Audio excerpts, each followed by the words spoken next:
Ito na yung ano, Yo!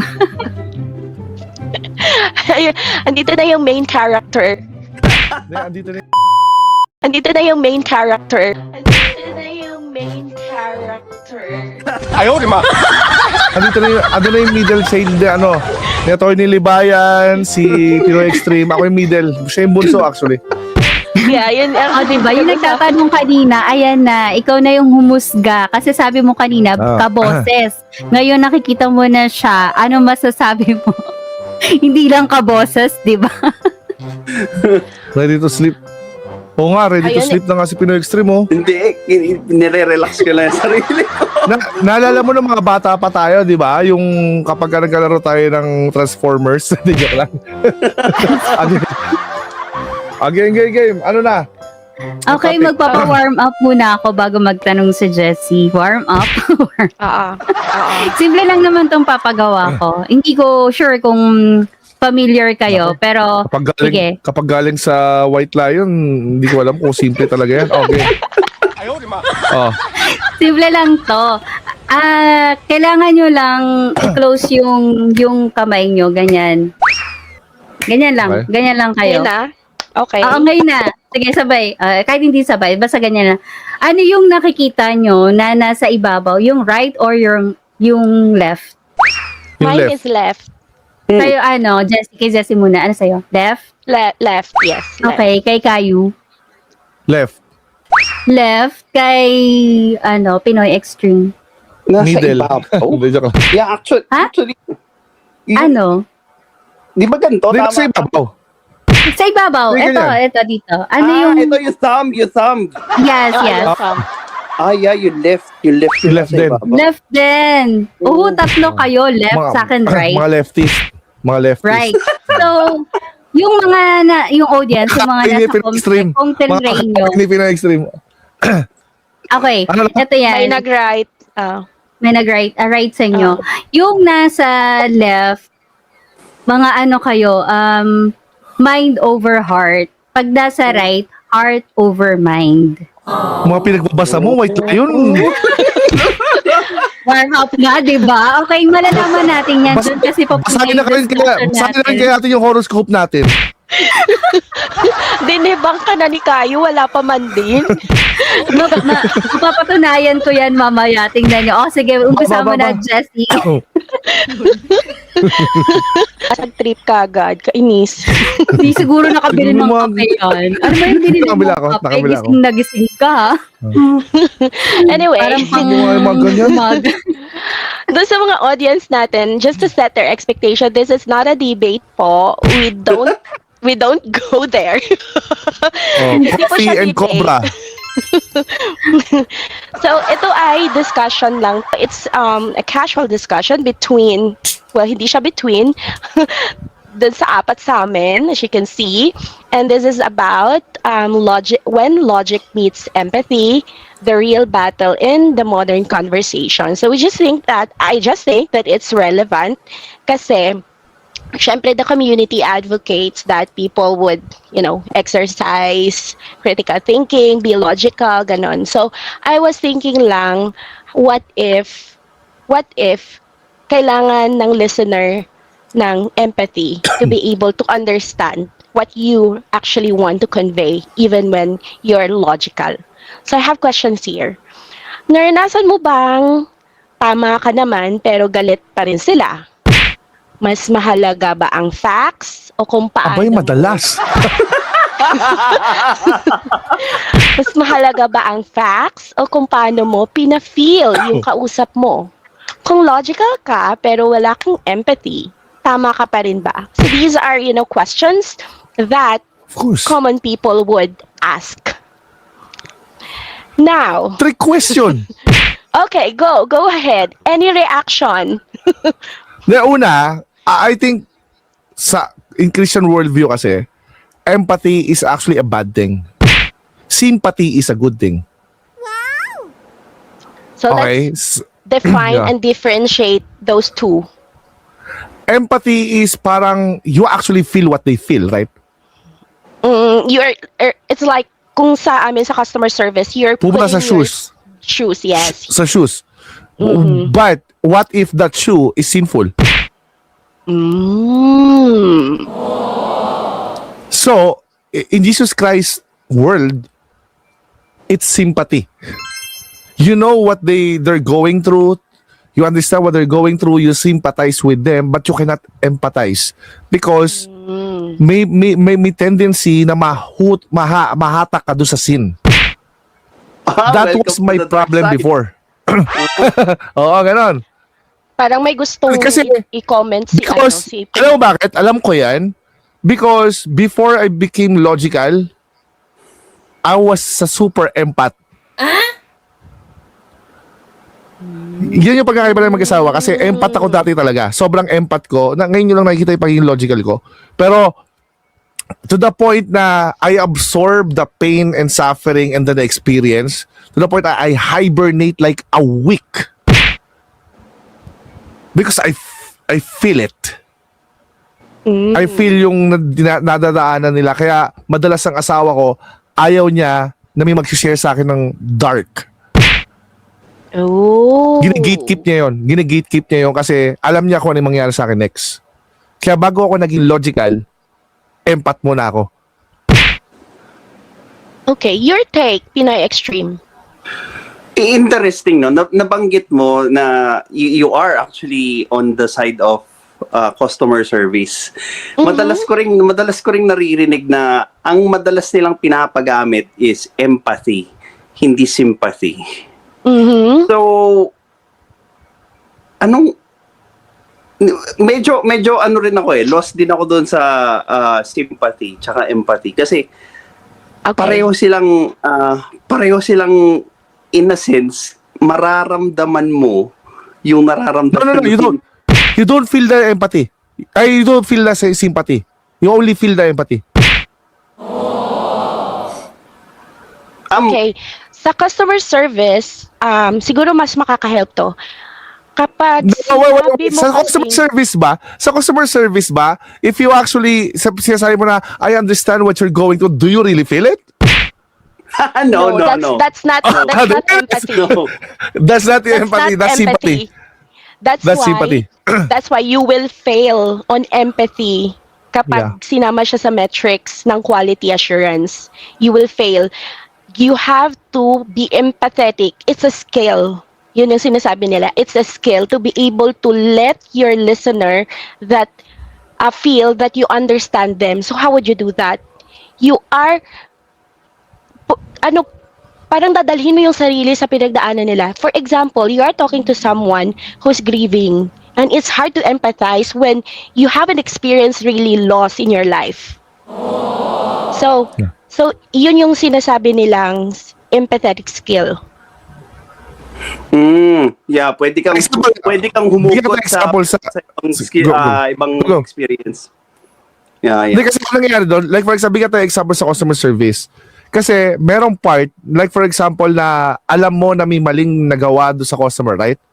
To the point na nafe-feel mo yung anger because the customer is wrong. That's empathy. Yun yung empathy, but kapag naintindihan mo siya by thought, do you understand what they're going through in your head? That's sympathy. Yeah. And it's exhausting to always use empathy. Kasi you It is. will It's parang draining. parang in-extend mo yung emotion na Yeah. you are not supposed to feel the same emotion as your listener. Pero if you want to exercise empathy, then you have to actually experience the same emotion. You have to feel it. And it's exhausting. It is Yes, Chris. draining. It is draining. Yes.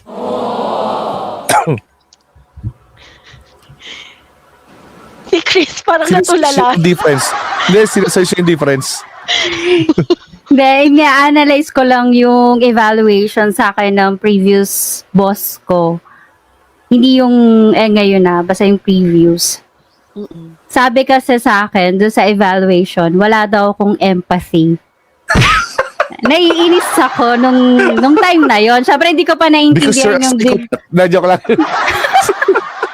Hindi mo naiintindihan yung difference, exact differences ng dalawa. So, ngayon ina-analyze ko na parang, totoo ba na parang ina-assess ko yung sarili ko na wala nga ba talaga akong empathy? Bakit kaya sinabi ng boss ko yon? Wala daw akong empathy. Hindi, naniniwala ako doon, Chris. Bakit? Ay, Paano mo nasabi? For some reason, sa intuition ko, nagigets ko kung ano yung taong may empathy at wala eh. Oh. Kasi ang nangyayari is, may connection kayo ng empathetic na person eh. May connection kayo. Katulad niya si Pinoy Extreme. Empath din yan. Tingnan mo. Ayun, kaya natatawa lang ako. Sila sabihin ako, wala daw akong empathy. Pero naiinis ako nung sinabi yun na. Tapos nung sinabi niyang wala akong empathy, kasi nga, hindi ko daw na nilalagay yung sarili ko dun sa mga client na tumatawag, parang ganun. Tapos, later nun, parang nag-decide siya na ilagay ako sa social service na sabi ko, edi lalo ako na-confuse na kung wala akong empathy, bakit mo ko ilalagay sa social service? Parang lalong magkakaleche-leche yung So, hindi nasagot Para yung tanong kong ma-expose yun. ka siguro. Para ma-expose ka sa different behaviors. Yeah. May clue. May clue ang empathetic na tao. Alam mo ano clue nun? They always get manipulated. Grabe, para namang sinabi mo na manipulate ako. Hindi, ma-absorb You always get manipulated. Kasi ma-absorb mo kasi. Totoo yun. Oo. Mabilis mag-appeal sa akin through emotion. Charot. Yeah. Ako kasi, My point, yeah. okay, ako, nakikisimpathize ako. Siguro nag-a-agree naman na din ako ngayon. Kasi pag iniisip ko yung differences ng dalawa, nag-a-agree ako sa sitwasyon. Pero hanggang dun lang siya. Hindi, Umamin. Amin bigla kita. Yung boss. analyze ko na eh. Oo. Nung una kasi, iniisip ko nga, sabi ko, wala pa talaga akong empathy. Parang ngayon nga, oo nga. Wala nga. Pero ako, naiintindihan ko yun sa business side, especially because they're dealing with clients and this is how the business is being run, di ba? So they need to retain yung clients. So that's why you have to please the clients. And in order to do that, what's more effective way to do that is become empathetic to your clients kahit hindi mo feel. Kasi that's how you let them feel they're valued. They are special. So it's really more on emotional attack yung gagawin mo eh. Yeah, Actually, it's rare. It's rare sa lalaki na maging empath. It's rare. Majority ng mga empath is babae. Pero rare din na walang empathy ang babae tulad ni White Lion. Oo. Nagdududa na ako sa gender ko. May sasabihin si Pinoy Extreme. Pero is it okay na hindi. Wala eh. That's really how business kasi runs. You really sell the emotions. Madalas ko na ring naririnig yan. So nauuwi siguro sa manipulation. Yun nga, yung paggamit sa empathy, lalo na when it comes to business because ang goal talaga ng business is to sell emotions and kumita. So ngayon ko lang rin na-realize yun. Which is sad. Yeah. It's a sad reality. Gagi.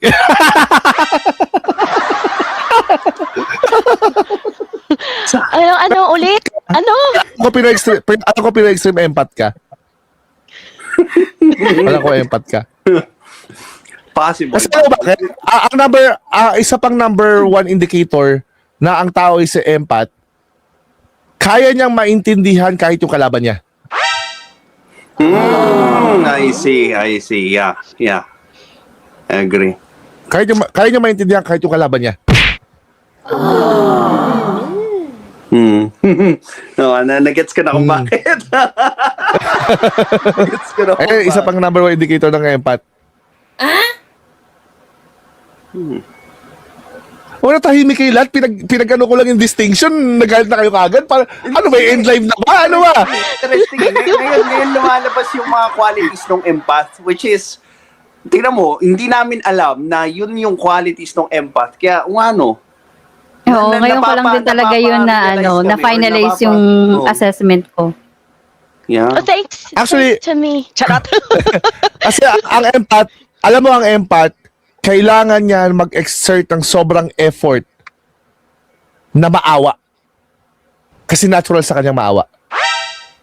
So kailangan mo ngayon mag-exert ng effort to restrain yourself and stop yourself from doing that. Dinadala ka talaga nun. Kumbaga, yung intuition mo is parang, pero malakas ang intuition mo actually. Malakas ang intuition mo sa mga bagay-bagay. Yes, yes. At dito ako, I have to be honest. I don't like that guy. Parang, Dito ako, magiging honest. Doon ako natatalo. Doon natatalo na ang logic ko. Yung pagiging logical ko. I know I'm logical, pero natatalo ako kapag nangingibabaw yung empathy. natural empath ka kasi. Mm-mm. So, gumagana Are we sa good? yung Okay, gumagana go. sa yung argument na ano yun? Hindi mo kasi na-experience to kaya nasasabi mo yan. Oo. Pero hindi ako nagaganon dahil bago pa ako maganon, nandun na ako sa part Ano na yung ganon, Jessie? Linawin mo. O nga, linawin mo. Ayun, Ganyan. Ano yung ganon? Hindi lang, hindi tayo Dictionary ba kayo dyan? Ah. Ulit. Hindi ako nasasabihan ng gano'n na katulad nung sinabi ni Pinoy Extreme na ano ba yung sinabi niya na hindi mo kasi na-experience to kaya nasasabihan mo ako ng ganan. Kasi bago ako masabihan or before you even say that to me, I have already empathized. So Yeah. nagets na kita. Nagets na kita kaagad. Na-feel ko na kaagad. Like when you say right now that naiiyak ako kasi ganito yung nangyari. Naiiyak na din ako. Yeah. So ganun siya. Ganun ko Hindi siya ba explain. nag-explain sa'yo na iyak ka na? Kasi gets ko na kaagad. Dahil empathy nga. Kasi ito, bigyan ko ng example na sinasabi ko sa asawa ko. Kasi nga, empath ako eh. Di ba? So, ang sabi ko sa asawa ko ganito, Han, may mga bagay na hinihingi ka na kaya kong ibigay. The problem is, masakit sa loob ko na pigilan na ibigay. Okay? Kasi I know it's not good for you. Pero, ang problema sa akin, if I can give it, I will give it. Kaso nga lang ang problema, nagdodoble ngayon yung sakit sa akin kasi kaya kong ibigay, pero alam ko that's not good for you. So dalawa ngayon yung sakit sa akin. Ang unang sakit sa akin is kaya kong ibigay. Pangalawa, pinipigilan kong ibigay. Mm. So yun, ang sabi ko sa kanya, Han, pwede ba? Dumating kami sa point na yun kasi lahat ng hinihingi niya, awayin ko man siya or what, nangyayari pa rin eh kung ano yung gusto niya. Kung ano yung hinihingi niya, nakukuha niya. So sabi ko sa kanya, please, kung ayaw mong ibigay ko sa'yo, huwag ka magparinig sa akin, huwag ka magbigay ng hint, kasi mabilis yung intuition ko kasi, malakas ang intuition ko eh. Alam ko kung ano yung gusto mo. Kaya huwag ka magbigay ng clue. Kasi pag nagbigay ka ng clue and it's bad for you, I will give it to you. Ito yung problema ng mga katulad na namin kasi nagkakaroon kami lagi ng internal conflict.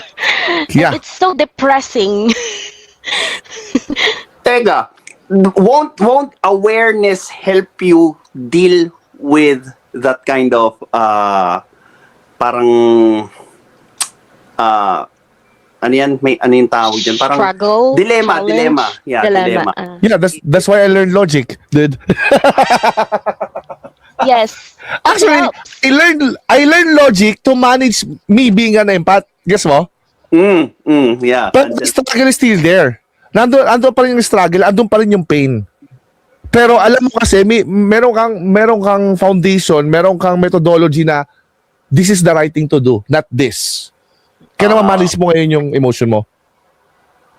Yeah. Namamanage siya pero hindi siya nawawala kasi it's nature eh. Yung- I mean, oo. natural Yung na yun sa'yo. Painful pa rin siya. Painful pa rin Oo. siya. Oo. Pero, You just learn how to live with it. Parang gano'n. Gets mo? yes, you're getting used to it. So, okay Yeah. na ba tayo sa sa empathy? Na-define naman natin Yeah. siya ng maayos according to our own words and understanding. Yeah. Yeah. Kasi Okay. importante ibigyan ng i-distinguish yung sympathy and empathy eh. Apaka-importante nun. Kasi people are confused doon sa dalawang yon. Mm-mm. Dangerous yung empathy. Sympathy is okay. Teka, hindi It's pa natin always good to napag-usapan yung sympathize. sympathy. Ay, hindi pa natin napag-usapan yung sympathy. Yeah. May sympathy Okay, naman sympathy is ako, May understanding it in- puso ako sa mga audience. Ayun ba? Hindi lang ako, empathic, pero may sympathy ako. Paano ba yun i-ano? Mag-dragjaw ako. Paano ko ba- Pag naka-jack arrest ka, tsaka lang kami maniniwala. Ayun ba? Siguro what better way for me to describe it, yung sympathy is that, okay, you tell me that you're about to cry. I understand you have that emotion, but it's not enough for me to cry with you. Yeah. Parang pag correct. empathy That's- kasi, I would that is cry correct. with you. Parang That ganun. is correct. Yeah. Like nakikita ko may signs na nakakry ka na, and I think that you really have such heavy load. Hindi ko alam, pero alam kong mabigat siya kaya may problema ka at naiiyak ka. Naiintindihan ko 'yon, pero it's not enough reason for me to cry. So kung empathetic ako, may skill ako na ganun, tapos naiyak ka na, I would cry. Together, magka-cry tayo. Tapos maghahag tayo. Papat kita. You can get through it. I know. Yeah. We all go through the same keme. Ganon. O kaya nung live, kayong dalawa yon. Nag-Gora Bells yung kayong dalawa. last live. Ako, naiintindihan ko naman, pero siguro nga ganun. Sympathy lang kasi meron ako. Hindi ako Which is empath. good. So, Which is good. Actually, Chris, it's a burden. Yung empathy, it's a burden. Mm-mm. It is a burden. Kasi hindi siya good actually. Kaya nga, lagi ko sinasabi sa live stream ko, I cannot use argument from emotion because I might manipulate you without knowing. Because I'm really good at it. Gets mo? Kaya I need to stick with logic. This is the standard. This is what I teach. This is what we use. Because if I use the emotion side, I might manipulate you. I don't think na magiging aware ako na I'm doing that. So I always stick with what I know sa logic side. Oh, wait, meron bang magandang use ang empathy? I mean, puring-puri na natin si sympathy. But Catching a criminal. Ha? Catching a criminal. Yung ginagawa ng criminal minds, yung BAU, Yeah. Behavioral Analysis Unit, kasi they are thinking like criminals. Parang ganun sila. And if ako ito yung trauma ko, they would understand yung history, yung trauma. That's how they profile. They start profiling criminals. I-understand nila yung childhood trauma, kung meron man na trigger na magganito siya, ginawa itong crime nito, ganun. Yeah. Because if you actually understand them, you can actually predict where they're going and what they're going to do. But why isn't sympathy enough for it to, bakit kailangan empathy? But hindi enough si sympathy? Because sympathy will magmi-misfire eh. Because you understand what they're doing, but you don't understand where they're going. Guess mo? And You then, understand what they're dahil, going through, right? You understand what they're going through, but you don't understand what they're going to do. Because kulang ng emotions? Hindi, Hindi. kulang yung May access mo sa emotion knowledge. ka. May emotion. Kulang ka sa access ng experience ng tao. Okay. hindi ba pwedeng maidagdag ayaw mo ko lang? lang. You just simply don't care? Maidagdag ko lang, kasi nga si empathy is driven by emotion siya, no? Madalas doon nila nakakatch Yeah. sa emotion. emotional side. Kapag ito ang tinitrigger nila, kunyari ang criminal is meron siyang, or ang suspect na lang, meron siyang, anong tawag doon sa ano, sociopath, ganon. Ganon. Meron silang tinitrigger, Tapos, like, Jessie, tama yung sabi, highlight mo tong Amora Tarap. Ano yan? eto. You can't lie to an empath, transparent kayo sa kanila. Correct. Oh.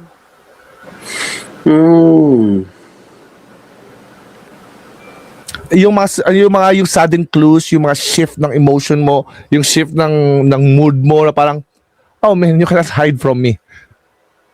Okay. Kahit Kaya- magsinungaling sila, parang alam mo yun, naiintindihan mo, may something eh. Alam mo. Alam mo. May something.